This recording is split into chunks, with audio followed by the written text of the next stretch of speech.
السلام علیکم۔ آج کی میری یہ ویڈیو کسی کی زندگی پر بیتی ایک سچی اور عبرت اثر کہانی ہے۔ ویڈیو شروع ہونے سے پہلے میرے YouTube channel Urdu centre plus کو سبسکرائب کر کے بیل نوٹیفیکیشن کو آن کر دیں تاکہ آپ کو ملتی رہیں تمام چینل اپڈیٹس۔ آپ میری ویڈیوز کو زیادہ سے زیادہ شیئر کر سکتے ہیں۔ اب آپ مجھے ٹویٹر، فیس بک اور انسٹاگرام پہ بھی فالو کر سکتے ہیں۔ میں سمجھتی تھی کہ میرا کوئی آئیڈیل نہیں، حالانکہ میں نے ایک خوبصورت انسان کو اپنے خوابوں میں سجایا ہوا تھا، اور جب میری سوچوں کے برعکس ایک بہت خوبصورت مگر بدسیرت آدمی سے میری شادی ہوئی تو اندازہ ہوا کہ میں نوشین کو بلا وجہ طنز کا نشانہ بنایا کرتی تھی۔ نوشین میری ہم جماعت تھی اور ماموزاد بھی۔ ان دنوں ہم ایف اے کی طالبات تھیں۔ اچھی اسٹوڈنٹ ہونے کے ناطے وہ اول اور میں دوئم پوزیشن لیتی۔ ہماری دوستی بھی مثالی تھی۔ حسد کرنے کی بجائے دونوں مزید محنت سے ایک دوسرے سے سبقت لے جانے کی کوشش کرتی تھیں۔ کالج کی سب لڑکیاں جانتی تھی کہ ہم دونوں میں آپس میں بہت پیار ہے۔ کالج میں تو ہم ہر وقت ساتھ ہوتی، لیکن ہمارے گھر فاصلے پر تھے، تبھی خاص مواقع پر ہی ایک دوسرے کے گھروں میں آنا جانا تھا۔ ہمارے درمیان یوں تو ذہنی ہم آہنگی تھی، لیکن ایک بات پر اختلاف رہتا تھا۔ وہ ایک آئیڈیل پرست لڑکی تھی اور میں حقیقت پسند۔ میں اسے سمجھاتی کہ حقیقت اور آئیڈیل ندی کے دو کنارے ہیں جو باہم مل نہیں سکتے، لیکن وہ میری اس دلیل سے اتفاق نہیں کرتی تھی۔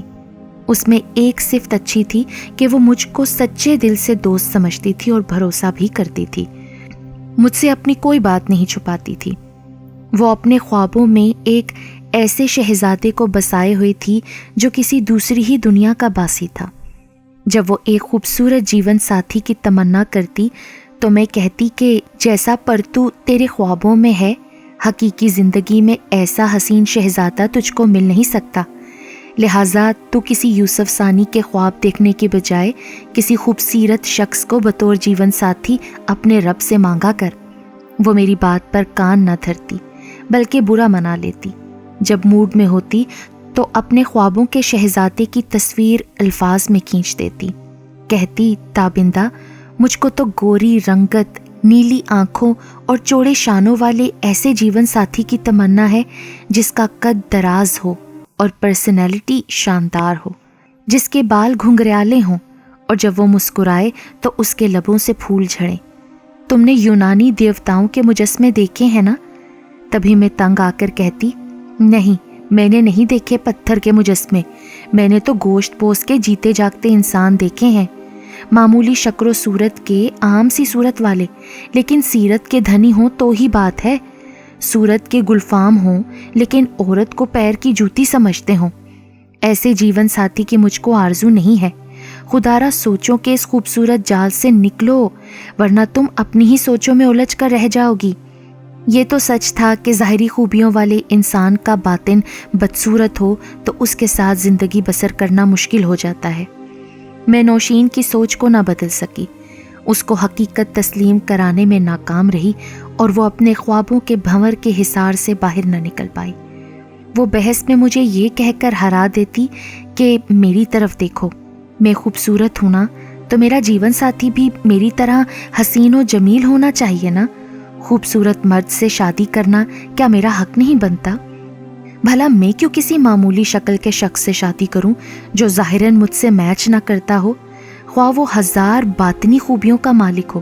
مجھے نہیں کرنی کسی بد شکل سے شادی۔ بعض اوقات انسان ایسی بات زبان سے نکال دیتا ہے جس میں نفرت اور غرور بھرا ہوتا ہے، تب قدرت کی اس پر ناراضگی بھی ہو سکتی ہے۔ وقت گزرتا گیا، ہم نے گریجویشن مکمل کر لی تو ہمارے رشتے آنے شروع ہو گئے۔